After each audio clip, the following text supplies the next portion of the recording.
going on, people? Welcome to United View and welcome to the preview for Manchester United's trip to the Tottenham Hotspur Stadium Thursday night. And actually, it's a chance where we can put the final nail in Tottenham to say, you know what? How many more nails can you put in this coffin? Well, but you know what? Well, actually, welcome to Abbi for joining the channel, actually. For this preview, because I know it's tough. Obviously, we've done some stuff on DR. You've obviously gone into your rant mode and stuff like that. But there's another game. And actually, I have to say this at the beginning. Obviously, Tottenham are a shambles. Obviously, Tottenham are pathetic and all of these things. Yeah. But, and I know you're probably just going to disagree straight away, but us away from home, in the big games, there's a mentality block there. And you playing that badly, although we're favourites to win and we should beat you, you're terrible and all of this. An early goal or something like that, but a Harry Kane magic or Son magic from nowhere, and we're just mentally fragile in the big games away from home. So I am confident, however, and I want us to go for the kill and say, you know what, let's just finish the top 4 race now, let's just make sure we do it, which will happen if we win. But it's still another big away game and our record's been dodgy. I mean, what I would say is that it's going to be a very hostile atmosphere on Thursday night from the home. In a bad way. Oh yeah, in a bad way from the Tottenham supporters. Yeah. So I can't see it being like a galvanising atmosphere where everyone's behind the team. I think that there's going to be a lot of hostility. I mean, you know, I know a lot of fans were selling their tickets for Wednesday night on the back of Thursday night. Sorry, on the back of yesterday. It actually crashed the site. Is it? It's funny because usually trying to return. Yeah, usually sites crash when you're buying tickets, but actually it was people, season ticket holders, putting their tickets onto the ticket exchange for other people to try and buy, and it crashed. So I don't know. I'm interested to see the attendance. I'm interested to see how the crowd reacts, obviously towards the board, what they're going to be singing, the type of atmosphere it's going to be. You know, Tottenham have to bounce back after that drubbing 6-1. It was completely embarrassing what happened at Newcastle, and all credit to Newcastle as well. But Tottenham were absolutely awful. And I kind of look at United. I know that you're a little bit hit and miss. I mean, we only had to go back a few days, look at Sevilla. I know you've got obviously to a cup final this weekend, but I see your point. You know, there are definitely frailties within Manchester United, but I would argue that if you can't exploit Tottenham when they are absolutely at rock bottom at the moment, you know, Stellini will probably not be in charge by that game, based on what we're hearing. It will be another. Ryan Mason settings. It'll be our 3rd manager of the season, which will be Ryan Mason, just interim till the end of the season. So if you can't capitalise on where Tottenham are at the moment, then I'd argue you don't deserve to finish in the top 4. Yeah. Obviously Tottenham fully counting them out of the top 4. Hopefully they continue to drop down and finish somewhere like 8th. But you just want them to get nothing. I don't want them to get anything this season. I don't want any extra revenue coming in for the board. You know, that's where it hurts the board, and that's what I want to happen. Do I think that they're gonna, you know, maybe show a bit of pride? That's what I mean. Like, you know, just like even if it was like a 20-minute spell where they put a bit of pressure on, they got a goal up or something. Enough. You don't think that could happen? I can't really see it. I mean, look, I'll be honest. I think that they will get a goal, Tottenham, but I can see you getting an early goal and Tottenham getting kind of like a later consolation goal. I don't think it's going to be a battering. Genuinely, I think they're going to, you know, definitely go back to having like 5 at the back and just kind of just making sure that doesn't happen in terms of conceding any more goals. But I can just see the mentality of the team and the players. It's not there. Everyone is lost. It's from the top down to the bottom. So I would wholly, regardless of your away form, we should be winning. We should be winning this game. And if you can't capitalise on taking Tottenham at this point, then I would question whether or not you should even be in the top 4. Yeah, but I mean, look, the top 4 race is the shit one, isn't it? Because it's where like all the teams in it. You can draw here, you can lose there. Yeah. You can. We're like that. Everyone's been happens every year. The way that Tottenham were even in the argument and how you even been there? Where if you did beat Man United and could put a little run together, which seems nowhere. But if you could, do you know what I'm saying? Yeah, if you could, but I can't. Nah, for us going into this game, I think it was obviously massively important to get through to the FA Cup final with confidence. Like Sevilla, I was so down. But I look at that Spurs team, and you're right, I just look at the players that they got. Bang average, apart from obviously Kane. There's no leader. There's no leader in that side. Who tell me out of that Tottenham side who you think is going to grab him by the scruff of the neck and say, what happened at Newcastle and what's happened against Bournemouth, what's happened this whole season is completely unacceptable. Who do you see in that Spurs side that's going to say, you will give 100% for the badge, for this club, for the fans? There is no one there that I back to do that. There's no one I back. Yeah, and I look at it from our point of view, and actually, we need to treat Tottenham, because I know this table doesn't suggest it, but we need to treat Tottenham like we've treated the teams that are in the bottom half of the league where we go away to them. Because actually we've done all right. Yeah. Tottenham aren't going to press us. Tottenham aren't going to be fantastic on the ball. They're not going to hunt impacts. They're not going to play with an intent. Yeah. Exactly. So we should be on Tottenham, and actually we should be dispatching of Tottenham. And it's just, do you know what? It's just the little things that have happened this season where, I don't know, man, it's just a little bit off away from home, big nights. And, knowing that we can just go and, get the job done and then top four's over, that should be the motivation. And actually, I'm backing us to win the game, definitely. I'm backing us to win. I see it how it was last year with Nuno, although it might be a difference. That was huge. Do you know what I mean? When we did that preview before. Yeah, exactly. That was a massive And in that, it was like, obviously at the time, it was thanks for getting Nuno sacked. Yeah. We won that game technically because it was like you kind of won the battle, but we'd won the war. Yeah, and fast forward a year, it's funny how things turn out. It does. But in terms of how hostile Tottenham was at that point, I remember the fans booing. Oh, yeah. We need to go there. As long as we put the ball down and put you under pressure, get chances in the first sort of 5-10 minutes, the fans will turn. I'd be shocked if it's not going to be the same type of atmosphere. I mean, I know from the board, and they're very strict with not having ENIC out banners and stuff like that. However, I'm pretty sure people will be smuggling them in whatever way, shape or form. I think the Tottenham fans will be making their feelings very, very known inside that stadium. So I expect it to be toxic. It's not like like you said, that game was extremely toxic with Nuno. I've seen it before under Jose, the Norwich game just before COVID, and I think we got knocked out of the FA Cup or Carabao Cup, can't remember, but that was a really toxic night, and it can go really toxic very quickly in there, and I can imagine it. So from a United standpoint, play on that, get the first goal. I'd be coming into it thinking that it's going to be hostile, and this is an opportunity for us to just wrap it up with the top four. Job done, because your main competitor is Newcastle, and I know you're on the same points, but I'd say they'll probably We've got a game in hand, pull away in that sense. And these are the games you need to be winning. You should be treating us as if, like you said, like if it was a relegation team. Yeah, that's not relegation even. teams probably have more fight. Yeah, that's what I was going to say. That's a disrespect to the relegation team. It is actually. But honestly, that game against Newcastle. You know what? Ironically, the game we played against Newcastle was 2-0. But the way the chances that they had on a different day, we could have got done. And they're scoring at the minute, Newcastle. Yeah, but it's only because it happened within such a small window where it was just a capitulation. And obviously, we know about capitulations this season. We've done it at City, we've done it at Brentford, we did it at Liverpool is the worst one. And actually, for that first half, for large parts of that game at Liverpool, we were actually all right. Conceded just before half time, then we capitulated. But I think with this Spurs team, we could batter you. If we get an early goal and like I said it gets toxic, we could. But then if we do that that's why I'm a little bit nervous about this game, because I just don't want us to sit off or be a bit nervous in ourselves. Go for the kill. Yeah. Play Lindelof and Shaw, Maguire. Lindelof and Shaw again. Play the same back four we just did.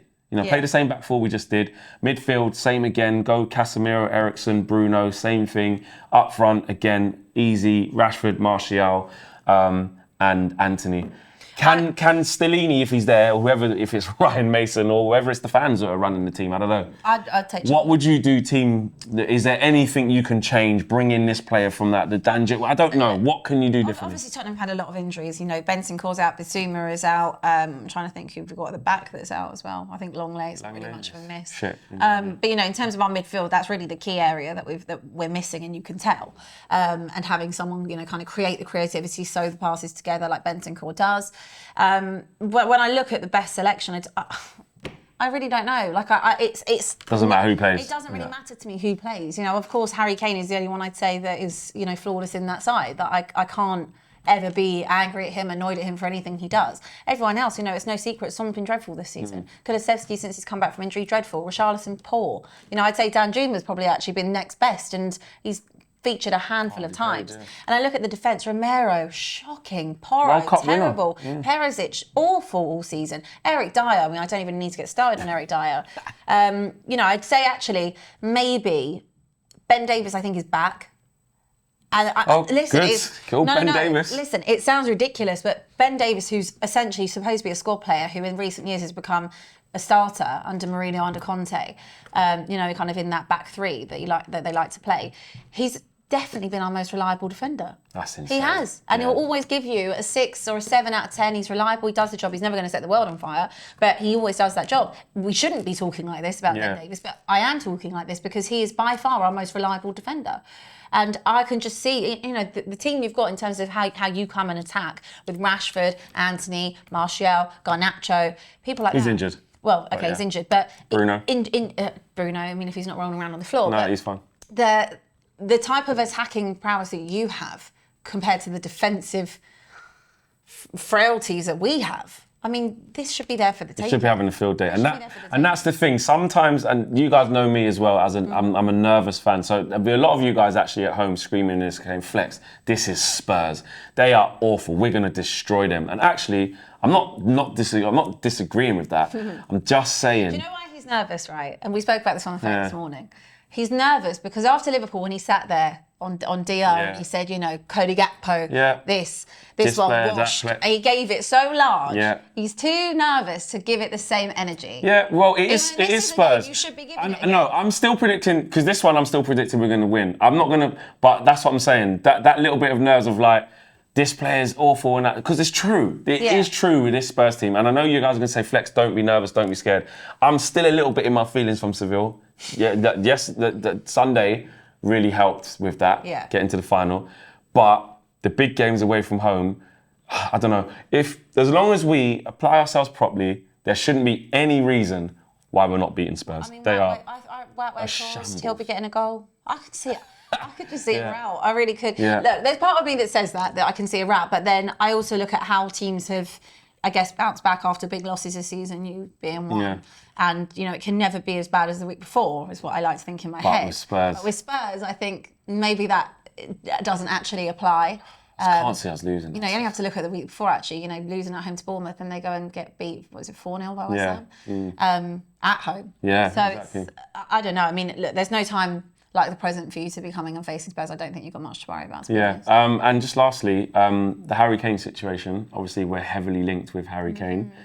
I know you've said many times you can't knock him for doing it. No. How do you think he would do at Man United if he came there? Do you think he could actually be brilliant for Man United? Harry Kane, past 30s, no problem, still going to be a top striker. Harry Kane can be playing until he's 37, 38. And I genuinely believe that the way that he's adapted his game, if you notice how Kane used to be injured a lot in terms of his ankles, in the last probably 3-4 years, he's adapted his game. He can drop deep, play that kind of playmaker role, great passer of the ball, obviously brilliant in front of goal as well, but he's the only creative person I actually would argue in terms of Tottenham that can drop back and actually create something and also get up there in time to finish off the move. I think he's brilliant. I think any side would be lucky to have Harry Kane. Whether or not Daniel Levy does cash in and take the money this summer or lets him go on a free next summer. How much would he cost because he's got a year left if we wanted to get him, do you think? What do you think Daniel Levy's... What I think Daniel Levy would say would still be 100. 1 year left as well, still 100 because it's Harry Kane or because it's him. Because it's Harry Kane and also the fact of the state that Tottenham are in. I mean, on one hand, obviously, I would never want to see Harry Kane go. The other hand, I can totally see why he wants to go, and I will not hold it against him. He's been more than a loyal, brilliant servant to the club. We should be building a statue of the guy, genuinely, and thanking him for everything. He's been more than patient. He deserves to go on and win something. And it's not guaranteed that you win something at United, but you have a damn sure better chance than doing it at Tottenham. Already won something with Ten Hag this year, first season. Who, Eriksen? No, Ten Hag. Oh yeah, I know. That's what I'm saying. So he's got, like I said, the chance. In terms of, if you want to win the league and stuff like that, I still think you're off of it a little bit. But I think that if you bring someone like Harry Kane in, exactly, that's what we want. Absolutely huge, and I think that would be the difference. Like Haaland is for City, Kane would be for you. Kane could be our Haaland. Yeah, I think he could, and I would back money on him to be that difference for you and make you start challenging again where you should be. But whether or not Daniel Levy sanctions it, I don't know. I mean, especially with the state that the club are in. Harry Kane would have to do something. He would have to be really forceful, wouldn't it? Because I know the City thing nearly happened and we wanted to go, but then this time he had to put his foot down. I'm not playing. He had 3 years left on the contract, and City, the highest offer they made was 80 million. And at that time, there's no way you're cashing in for 80 million on Harry Kane with 3 years left. Yeah. I think that if Daniel Levy is probably smart, he'll make him stay another year, because I don't think Daniel Levy can necessarily cope with, again, that loss as well. Because when you lose Harry Kane, you need enough money because you can't replace Kane with one player. This is going to be like another three, 4 players. Plus Tottenham need a whole new defence. Yeah, you need a whole new squad. They essentially need... And a good manager. And a manager, you know, and that goes to the men's and the women's team as well. Plus the director of football fiasco. He's locked up in it. What happened to him? Is he? He's gone now. Oh. He's gone. He had to resign, and I think he's going to prison. But yeah, there's too much going on. There's too much going on. We've got to beat. Oh, come on, man. There's so much going on off the pitch as well as on the pitch. And I heard someone say yesterday, like, do you think that's affecting it on the pitch? No, I don't. Because at the end of the day, the players, I don't really think they care that much about the infrastructure of the club. They're there to play football. But what's going on off the pitch is absolutely insane. Absolutely insane, the situation this club is in. So can they afford to let Harry Kane go? Are you going to be able to recruit the right players to fill the void that Harry Kane leaves? Is a different thing. You know, especially when not being in the Champions League, hopefully not having any type of European football at this rate if it's not the Champions League. But they need a hell of a lot of money invested if they let Harry Kane leave, because he is the sole focus of this team. He's the only good thing about this team. He's the only one that's really contributed all season. If we didn't have Kane, look at how poor Son's been, how poor Kulusevski's been, Richarlison without a goal. You know, where would Tottenham be? So you have to be sure that if you're getting rid of, if you're going to cash in on Harry Kane, that you are going to absolutely make sure you're making the right decisions and making the right signings to replace him. When I look at Tottenham at the minute, I feel like we're back in the 90s. Just bog standard, average, I mid-table, really yeah. And It's mad. Tottenham. And I don't know how we're sitting fifth. I mean, I know people say the table doesn't lie, but the table does lie because it is not accurate. It is not accurate to where Tottenham will be. You're not the fifth best team in the league. You're not. And that's what I mean for us. I just want us to go there, put a marker down, again, treat you like the teams where we go that are in the bottom half and go, listen, we're beating you today. Because then that will just ease our burden so much. We've got big injuries. Obviously, we've gone out of the Europa League as well. So we've got a little bit of breathing space in the weeks now. And this is a chance to just really move away where all the games become less intense. Yeah. If we just go there, 9 points clear of you with 2 games in hand. A little bit on the beach. A little bit, do you know what I mean? Where you've got to go to Liverpool literally next game after that. Like, well, we play, I think, Villa at home, which is tough, but still could extend the gap even further on top of the 9. Because I can't see you beating Liverpool. You're definitely beating them. It's actually us that you need to be looking out for. Yeah, let's make sure we don't slip up enough where Liverpool can maybe come up. Liverpool, I think, what is it, 49 points they're on or 50 points? Yeah, they're like 9 points behind us, but we've got a game in hand. So even that, we shouldn't be losing top 4 from that position. They're 3 or 4 points behind us, same with Villa, and then Brighton aren't too far off of that either. So it's those teams you need to be worrying about, not Tottenham. It's not Tottenham that you need to be worrying about. But just pack in. See you later. See you later. Who knows? Maybe we can come out a whole resurgent side under Ryan Mason. Who knows? Honestly. I'll be pleasantly surprised. But honestly, that's the only thing. I just get nervous about just football. Football does weird shit. Like, it does. Everything says Man United should go to the Tottenham Hotspur Stadium Thursday night, and there should be riots and fights within their own fans because we're all rubbish. They should be throwing the season tickets on the grass. Do you know what I mean? But this is football, man, and I don't know. Maybe I'm being too pessimistic because I've seen us, like I said, that Sevilla crushing, and you're not Sevilla. You're not going to have an atmosphere like that. You're not going to put it on us. You know what I mean? But fight like that. You're not going to fight like that. So it is different. You know, but goals change games. I just don't want us doing anything stupid. But we should be beating you. We should be making sure you are out of this top 4 race. Yeah. And we have pretty much confirmed it by doing that. All said and done, prediction. What do you think will happen?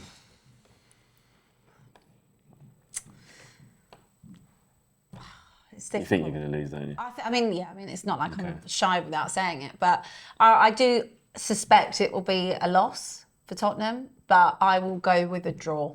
Okay, that's the fan in you just to... I think only for the fact that I'm hoping that I see a little bit of fight and a little bit of passion and some leaders in that side who will do everything they can to make sure that this is not a defeat. So that part of me is thinking, okay, a draw, but I think I know in my gut that it's definitely a United win. Okay, I'm gonna go against my little gut. That's like I'm always a bit scared of us away. I'm gonna back us actually to learn from Seville, to learn from some of the big, awful away days we've had against some of the bigger teams, and say Spurs are different. So I think I'm going to go 2-0 win. Oh, I thought you were going to go 3-0. No, I'll go... You're so shy. 2-0. You're so 2-0. shy No, about just a putting professional... your neck on the line. Yeah, no, professional performance. This is genuinely because of 2-0. Liverpool. You're so scared. I'm saying we're going to win 2-0. How am I scared? I'm saying we're going to win 3-0. Because you're so scared. What you I don't need to do anything more than that. What this guy wants to say to what he is saying is totally different. I don't need to say anything more. He's going, Eric Dyer washed. I don't need to say anything. Those guys have proved it, that Spurs are a different thing. Liverpool at least have been up the top, so I can say they're shit now. Spurs are shit. They're coming for you, Liverpool. No, they're not. They're not. So we'll be fine. We'll be fine. 2-0 Manchester United. Let me know what you guys, your predictions are. Do you think we're going to go and absolutely rinse Tottenham, send them packing, easy, light work? Or do you see what I'm saying a little bit about, you know what we're like away from home? Sometimes, well, not sometimes this season, a lot of the times in the big away games, we don't get it right. But do you not put this in that bracket? Do you see it as it's just Tottenham? Let us know, because that's how a lot of fans say. It's just Tottenham. Sir Alex said it himself. Just Tottenham. They're just Tottenham, exactly, and that's how we need to treat them. Was it 6-1 when we beat home? 6-2. Yeah, because Eric Lamela got flipping Martial sent off because he's a disgrace and he's a cheat. And I saw him actually in a mix zone. He was standing right next to me doing interviews in Spanish, and I hate him. I love him. What a guy. So Should never let him go. He has passion. So annoying. Yeah, that's all he's got. got. He's a cheat. He is awful. I can't stand him. Anyway, yeah. Do you know what? I don't need to. No, we're going to win 2-0. Anyway, laters, guys. We're out of it. Peace.